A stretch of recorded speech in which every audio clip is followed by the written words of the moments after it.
This past Saturday, the Vikings put together a pretty decent preseason win against the Las Vegas Raiders, and there was a lot of good things to take away from it, mainly being the quarterback play of JJ McCarthy, right? He had two touchdowns. He did throw an interception early, but he bounced back in a massive way and just basically sliced and diced the defense. Looked absolutely phenomenal on the football field, and I think a lot of fans are a little too quick to judge who might be the starting quarterback this year. Everyone after that game, I want to say is saying that, hey, JJ McCarthy is ready. He could take over the quarterback one spot come week one against the New York Giants. But I'm here to tell you, ease up on that. Don't be fooled just yet because these are preseason games. They're playing against a bunch of twos out there, the backups. So, of course, JJ is going to look good, especially when he's not going to have to deal with, top tier corners or, a pass rush of Max Crosby and Christian Wilkins. He's not going to have to, or he hadn't dealt with that this past weekend. So, of course, he's going to look good. That interception early on, you're just glad that he bounced back in a massive way, throwing two deep touchdowns, one to Jalen Naylor, I believe, and the other one to Tristan Jackson or something like that. But Albert Breer, who actually spent some time late last week, the last half of last week, with the Minnesota Vikings organization, getting a deeper understanding of the quarterback situation that currently stands in Minnesota and who could have or who could potentially take over that starting job. And he met with Kevin O'Connell and stuff like that. But basically, Kevin O'Connell told him that both Sam Darnold and JJ McCarthy are further along than he probably thought they would be at this point, which is good news because that means they're picking up the system, they're putting in the work, they're putting in the hours to make sure they fully understand this offense, they're building that chemistry, they're just basically, plain and simple, they're putting in a lot of work. And that's something you like to see, especially out of a quarterback, any quarterback in the National Football League. But the key to winning this starting job, he said, or not Kevin O'Connell, but Albert Breer said, may very well be how comfortable they make the other 10 guys in the huddle. That's basically what this could boil down to. They both are performing exceptionally well. We've seen Sam Darnold basically that first drive lead us all the way down to the 5-yard line, end up, I believe, kicking a field goal or something like that. And then it was the JJ McCarthy show for the next 2 quarters, I want to say, something like that. So we got some good film out of each of them. We're just going to continue to roll this week against the Cleveland Browns in joint practice. But let's talk about this past weekend's game against the Las Vegas Raiders. Now, Darnold did start Saturday's preseason opener against the Raiders before JJ McCarthy entered the game and overcame an interception on his third pass attempt to finish 11 of 18 for 188 yards and 2 touchdowns, helping Minnesota rally for a 24-23 victory. Now, while both quarterbacks looked good, Darnold led one drive that stalled inside the Raiders' 5-yard line, and O'Connell explained to Breer that what fans are seeing in the stands or on the TV screen is a lot different from what he sees on the sideline. Here's what O'Connell told Breer. What we've got to avoid is the illusion of quarterback play. It might be something as simple as that might have been your best throw of the day, but was it really good or was it really real?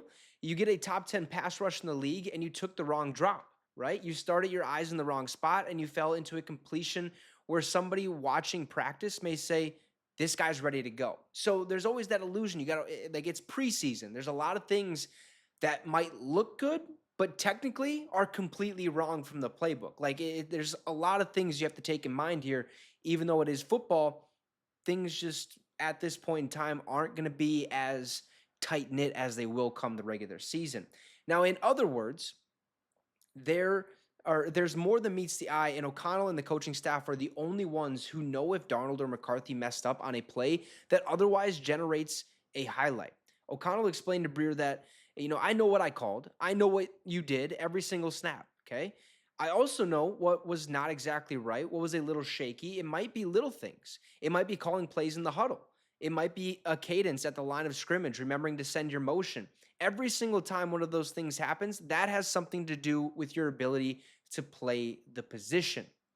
Okay, he followed it up with basically saying that that's purely the comfort of making sure that the other 10 guys in the huddle can break the huddle and run the play and be held accountable for the details of their job, because I can do the baseline of mine long before you have a ball leave your hands or make a check or an audible. That's where I've seen the growth and development with JJ. He is getting better at that. Sam's comfort of the system is growing on a minute-to-minute basis.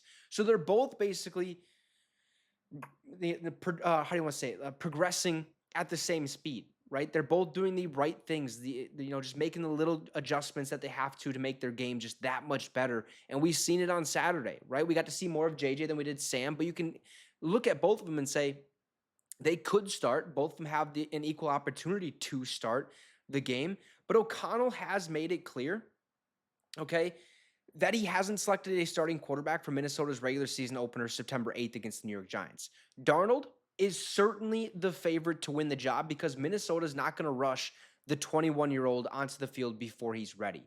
This week, okay, the Vikings will host the annual night practice at TCO Stadium in Eagan on Monday and then fly to Cleveland on Tuesday before holding joint practices against the Cleveland Browns in a lead up to Saturday's second preseason game. Now, the joint practices against Myles Garrett and one of the better defenses in the National Football League could significantly shape Minnesota's quarterback narrative, and I couldn't agree more, right? This is where you're really going to test JJ McCarthy's knowledge of the Vikings playbook.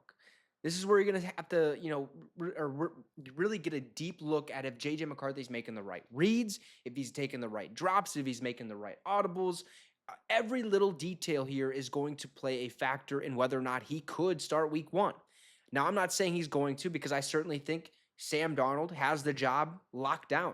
That's just kind of the narrative that's been built around Minnesota for at least since we signed Sam Darnold, right? Bridge quarterback, 1-year contract. He's coming in here to take over the reins for this season and mold the rookie quarterback to where JJ can eventually take over next year or maybe even late in the season, depending on how Sam Darnold does. So right now, this is a big week for Minnesota Vikings, for the Minnesota Vikings players, and most importantly, the quarterback battle. But I wouldn't be fooled by JJ McCarthy's performance week one of the preseason against the Raiders, even though he did ball out.